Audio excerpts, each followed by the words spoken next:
Dun, dun, dun, dun. Good evening. Now, I don't know how that always happens where it's a little off. Tonight I wanted to talk about something that's been on my mind. They just released the stats for C924 of Elijah Craig Barrel Proof. It's going to be 11 years old, right on the dot, 129 proof. And I think there was a lot of excitement. People wanted it to be another C923. They wanted an enormous age statement. They wanted a repeat of the glory of last year. And they wanted a cycle, a pattern of two, variable medium age stated whiskey, and then one ultra aged Elijah Craig release at the end of the year or at the beginning of the year. That's fair. And I thought about this, and I had mentioned in another video that I thought B524 might be the best of the year, and I haven't tried C924 just yet. But in my mind, wow, that's nice. It got me thinking about it. And I think we're going to see 8-year-old Elijah Craig Barrel Proof. Yeah.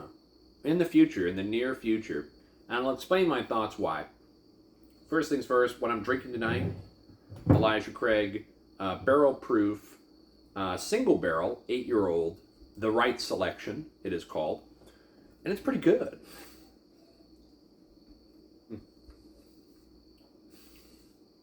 Everything I want in a classic bourbon. Not terribly inoffensive. Nice mouthfeel. Little proofiness. It's only 119.7 proof. It's 8 years old.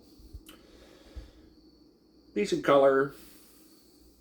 Decent oak. Just classic bourbon profile flavors and that nuttiness. So if I had to think of an Elijah Craig Barrel Proof, this is exactly what I would think of. Except what I'm used to with a batched release, the mouthfeel is much better. You get a lot more fruit. The oak is just velvety, and the flavor is overpowering. This feels a little bit more boring. But then, this is Elijah Craig Barrel Proof we're talking about. Why would they be 8 years old? I guess I would start with saying that Elijah Craig has really spoiled the community. I think I read somewhere on the internet that only a distillery could release an 11-year-old or 10-plus-year-old barrel-proof product for about $70 to $80 around the 120 proof range. And only a distillery could do that, like Heaven Hill, and people would be still upset about it. How many distilleries are you going to see where it's 6 to 8 years old and they're charging more than $70 or $80 or $90 or $100, right? But that's like saying, back in ancient Rome, right? The citizens of Rome heard about the Visigoths crawling through the countryside, and they go, oh, no. We have bread here. We're fine. Oh, we'll be all right. I look at Elijah Craig and I think about the pricing model. These single barrels, this single barrel was $85, give or take, and they typically run about $85 to $90.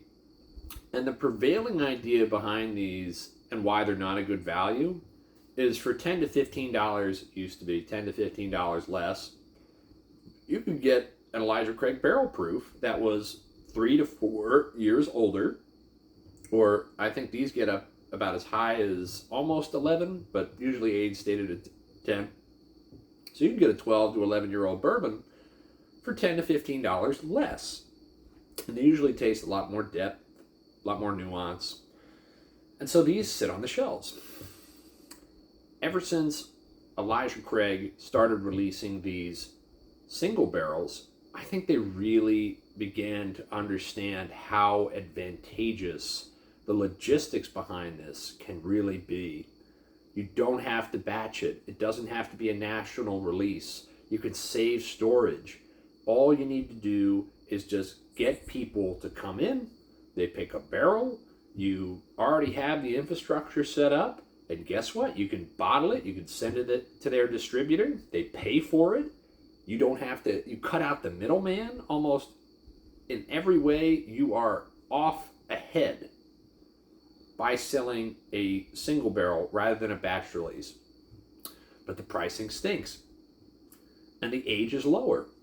How do we fix this where Elijah Craig Barrel Proof isn't cannibalizing this moneymaker?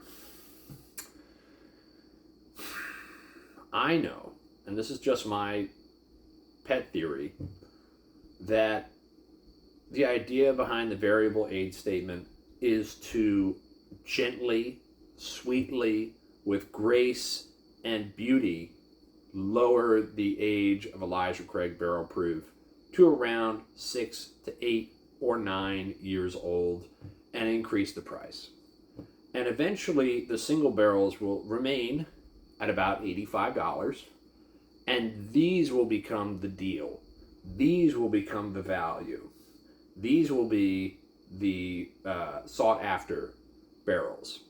And Elijah Craig Barrel Proof will occupy a sort of the middle of the line, semi-allocated special release, like it already does, but much more expensive.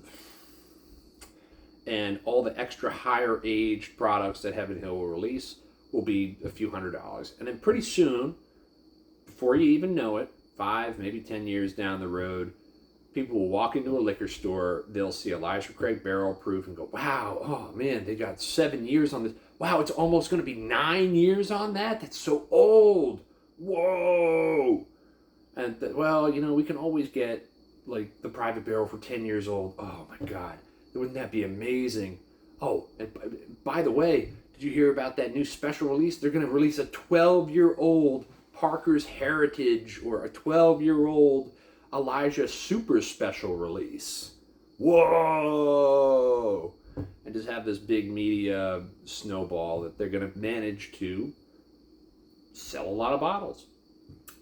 And I think there are people out there that would say age isn't everything on bourbon.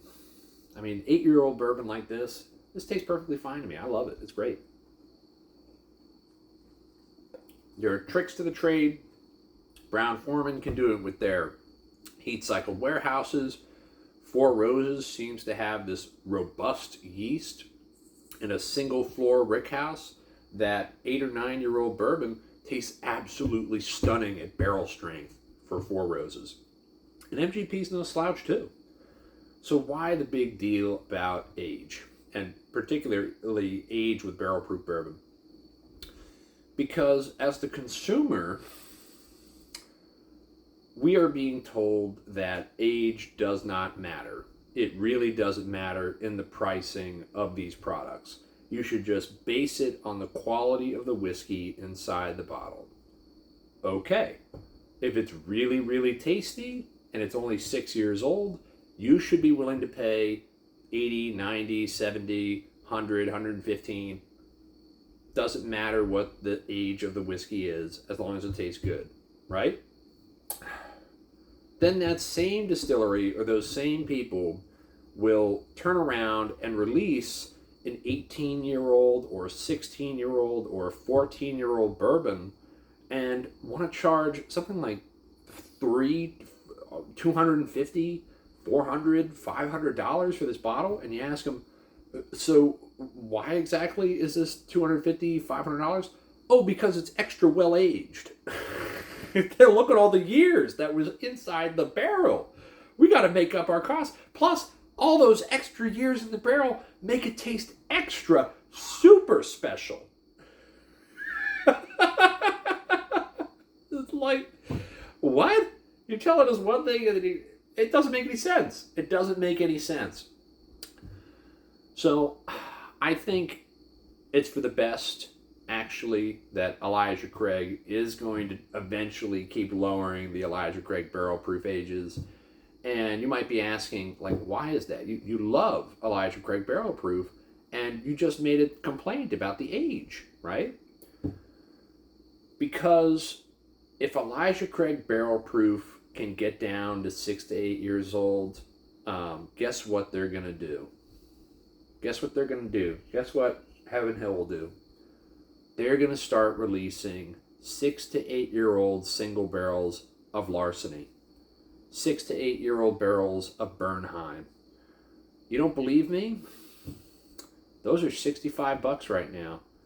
Can you imagine what they're going to do once they start bumping that price up? Or better yet, once they start releasing 6, 7, 8, 9-year-old Larceny barrel proofs, or 10-year-old Larceny barrel proofs, and then those single barrels, they'll be $85, $90, $100.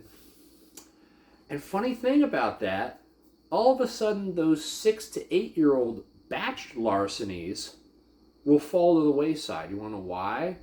Because you can get an 8 or a 9 or a 7-year-old Larceny single barrel that's great proof, great value, amazing flavor. Same thing with Bernheim, right? They're going to be able to spin it. The market is heading towards 6 to 8-year-old bourbon. The ultra aged is going to get ultra expensive, and the bottom shelf whiskey just seems to keep rising up over time.